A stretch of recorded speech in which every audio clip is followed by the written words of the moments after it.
आजच्या या मोदी सरकारची 11 वर्ष सेवा, सुशासन आणि गरीब कल्याणाची पूर्ण झाली। या संदर्भात ही यशोगाथा जनतेसमोर सांगण्याकरता होत असलेल्या या जिल्ह्याच्या पत्रकार परिषदेची उपस्थित भारतीय जनता पार्टीचे नेते, या राज्याचे माजी मंत्री सन्माननीय आमदार योगेशभाई सागर, या जिल्ह्याचे भारतीय जनता पार्टीचे सन्माननीय महामंत्री बाबासिंग, सर्व पदाधिकारी, साटम सर्व पदाधिकारी, लोकप्रतिनिधी, पत्रकार बंधू आणि भगिनी, 11 वर्षापूर्वी या देशातील जनतेनं पंतप्रधान नरेंद्र मोदी साहेबांवर विश्वास ठेवून या ठिकाणी या देशाची सूत्र हाती दिली आणि या 11 वर्षाचा कालावधी सर्वसामान्यांची सेवा,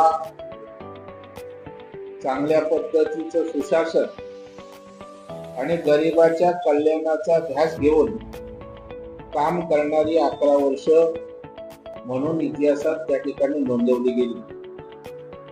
विकसित भारत, आत्मनिर्भर भारत आणि संकल्प से सिद्धीचा हा मंत्र, या मंत्रानं हा कालखंड पूर्ण ओळखला जातोय आणि 11 वर्षाचा हा प्रवास मोदी साहेबांनी 140 कोटी जनतेला सोबत घेऊन त्या ठिकाणी केला आणि भारताच्या उज्ज्वल भविष्याची पायाभरणी या निमित्ताने त्यांनी केली। 11 वर्षाच्या कामगिरीची माहिती एका भाषणात किंवा या पत्रकार परिषदेत पूर्णता देणं शक्य होणार नाही, परंतु काही ठळक मुद्दे या निमित्तानं आपल्या समोर मांडणार आहे आणि तपशीलवार नोटही आपल्याकडे दिली जाणार आहे। पंतप्रधान नरेंद्र मोदी साहेब यांच्या नेतृत्वाखाली महत्वाच्या ज्या गोष्टी साध्य झाल्या त्यामध्ये तंत्रज्ञानाचा प्रभावी वापर केल्याने विकासाला गती मिळते, त्याने टेक्नॉलॉजी दाखवून दिलं।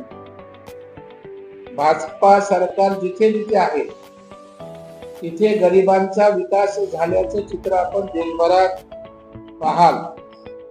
सरकार म्हणजे सेवाभावी भावनेनं काम करावं लागतं, हा सेवेचा मंत्र मोदी साहेबांनी आपल्या कारकिर्दीमध्ये दिला आणि सुशासन ही देशाची संस्कृती जणू काय बनले, हे मोदी साहेबांनी या ठिकाणी करून दाखवलं आणि 11 वर्षात भारतानं अमृत काळामध्ये विकसित राष्ट्राच्या दिशेनं वाटचाल सुरू केल्या असल्याचं देशवासी आपण पाहतोय। 2014 पूर्वी सामान्य माणूस, अधिकारी हे कसं शक्य आहे, होऊ शकत नाही अशा प्रकारचे बोलायचे, परंतु मोदी साहेबांच्या कारकिर्दीत हो हे शक्य आहे, हे झालेच पाहिजे, सरकार हे नक्कीच करेल असा सामान्य माणूस मोठ्या आत्मविश्वासानं त्या ठिकाणी बोलायला लागला।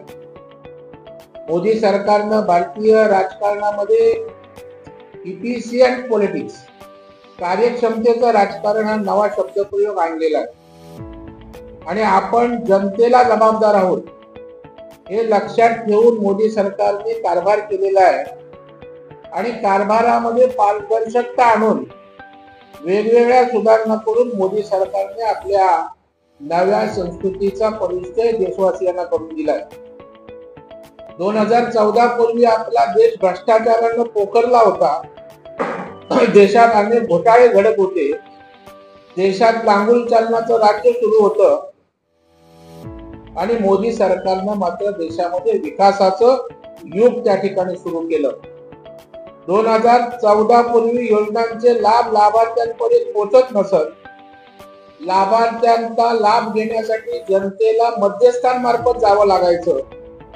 मोदी सरकारने डीबीटी प्रणालीचा वापर करत सर्वसामान्य माणसाला, ज्याचा उल्लेख योगेशभाईने केला, थेट बँक खात्यात लाभ पोहोचवण्याचं काम केलेलं आहे। 2014 पूर्वी सामान्य माणसाला वैद्यकीय उपचारावर केल्या जाणाऱ्या खर्चाची भीती वाटत असायची, परंतु मोदी साहेबांनी 5 लाखापर्यंत वैद्यकीय उपचार आयुष्यमान भारत योजनेअंतर्गत आणून मोफत उपलब्ध केले आहेत।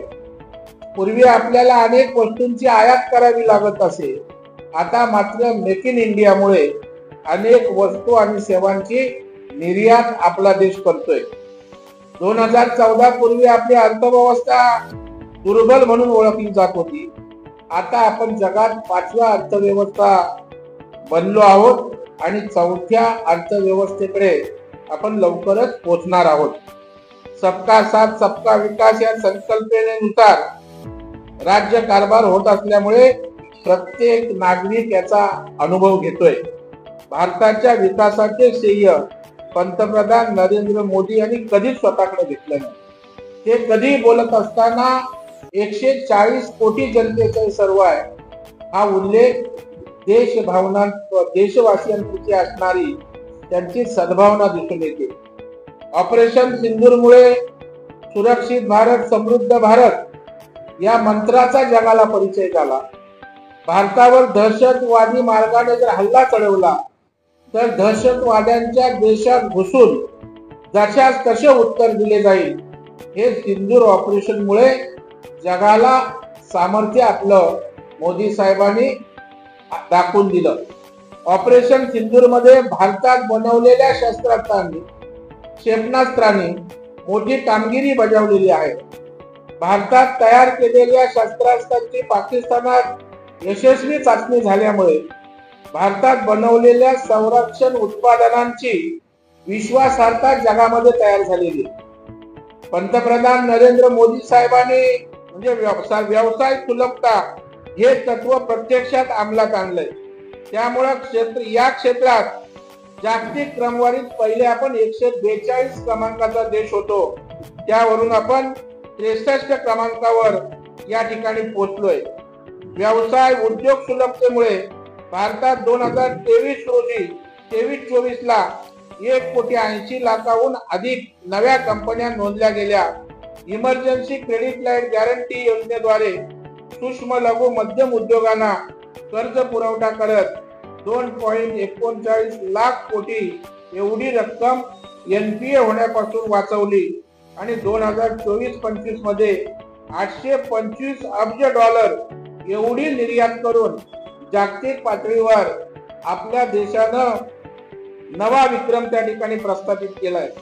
मध्यमवर्गीयांचं जीवन सुकर बनवण्यासाठी मोदी सरकारनं सत्तेत आल्यानंतर पहिल्या दिवसापासून प्रयत्न केले आहेत।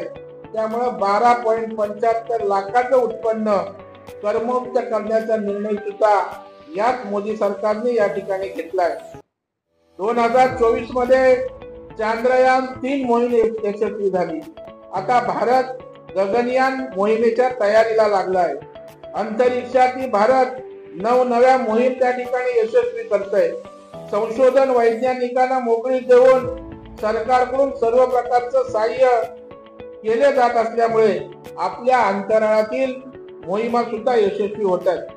रस्ते, पूल, बोगदे, विमानतळ, हवाई मार्ग, रेल्वे, बंदरे यासारख्या क्षेत्रात मोदी सरकारने मोठी कामगिरी केलेली आहे। जगातील सर्वात मोठ्या उंचीच्या चिनाब नदीवरील पुलाचं उद्घाटन नरेंद्र मोदी साहेब यांच्या हस्ते नुकतंच झालं।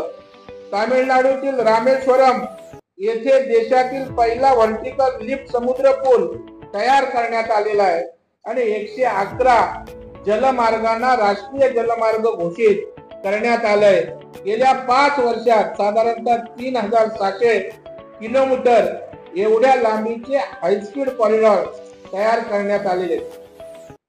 मोदी सरकारने 99% खेड्यांना रस्त्याद्वारे जोडण्याचं काम केलं। देशात दररोज 34 किलोमीटर लांबीचे हायवे बांधले जात आहेत। रेल्वेसाठी अर्थसंकल्पातील तरतूद 9 पटीने वाढवण्यात आले। देशात 136 वंदे भारत सुरू झाले आहेत। 103 रेल्वे स्थानकांचं पुनर्निर्माण केलं जात आहे। उडान योजनेअंतर्गत देशातील विमानतळांची संख्या दुपटीनं वाढून ती 160 वर पोहोचली। त्यामुळे सामान्य माणसांना सुद्धा विमानाचा प्रवास आज शक्य झालाय। 1925-26 च्या अर्थसंकल्पात शेती क्षेत्राची तरतूद 5 पटीने वाढवण्यात आली. पंतप्रधान किसान सन्मान निधी योजनेअंतर्गत 11 कोटीहून अधिक शेतकऱ्यांना 3.7 लाख कोटी रुपये देण्यात आले. पंतप्रधान पीक विमा योजनेअंतर्गत आतापर्यंत 1.75 लाख कोटीहून अधिक रकमेची विमा भरपाई शेतकऱ्यांना त्या ठिकाणी भरपाई म्हणून देण्यात आले. गरीब कल्याण अन्न योजनेत 81 कोटी लोकांना दरमहा 5 किलो अन्नधान्य मोफत दिलं जाते. आवास योजनेअंतर्गत 4 कोटीहून अधिक घरं बांधली गेले. 15 कोटीहून अधिक घरांमध्ये नळाद्वारे पाणी दिलं जाते. 12 कोटीहून अधिक शौचालय या ठिकाणी बांधली गेले. पंतप्रधान कृषी सिंचन योजनेद्वारे 93,000 कोटी रुपये खर्च करून 112 सिंचन योजना सुरू करण्यात आलेल्या आहेत. ई नाम योजनेद्वारे 1473 कृषी बाजार समित्या जोडल्या गेल्या आहेत. त्यामुळे शेतमालाला चांगला भाव मिळणं सोपं झालंय. शेतकऱ्यांना 25 कोटीहून अधिक मृदा कार्डचे वाटप करण्यात आलेले. पर्यावरण रक्षणाच्या मुद्द्यातील भारताने गेल्या 11 वर्षात लक्षणीय कामगिरी केली. एक पेड माँ के नाम अभियानात संपूर्ण देशात 142 कोटीहून अधिक वृक्षारोपण झालंय. देशातील वाघांची संख्या वाढवण्यासाठी मोदी सरकारने केलेल्या प्रयत्नांना यश मिळताना दिसतंय. 2022 मध्ये देशातील वाघांची संख्या 3,782 पर्यंत पोहोचली. विकास भी विरासत भी या सूत्रानुसार मोदी सरकारने काशी विश्वनाथ कॉरिडॉर, महाकाल परियोजना, राम मंदिर निर्मिती केले. डॉक्टर बाबासाहेब आंबेडकरांशी संबंधित 5 ठिकाणांचा पंचतीर्थ म्हणून विकास केलाय. राष्ट्रीय युद्ध स्मारक तयार करून देशासाठी हुतात्मा झालेल्यांना सुद्धा अभिवादन करण्याचे काम आपल्या सरकारनं केलंय, मोदी सरकारनं केलंय. नारी शक्ती वंदन अधिनियमाद्वारे महिलांना लोकसभा आणि विधानसभेमध्ये 33% आरक्षण देण्यात आलंय. तिहेरी तलाकची अमानुष प्रथा संपुष्टात आणून मुस्लिम महिलांना मोठा दिलासा दिलाय. बाळंतपणाची रजा 26 आठवडे करण्यात आले. नवीन घडामोडी पाहण्यासाठी आजच आम्ही मुंबईकर 24 तासला लाईक करा, सबस्क्राईब करा आणि अपडेट राहा.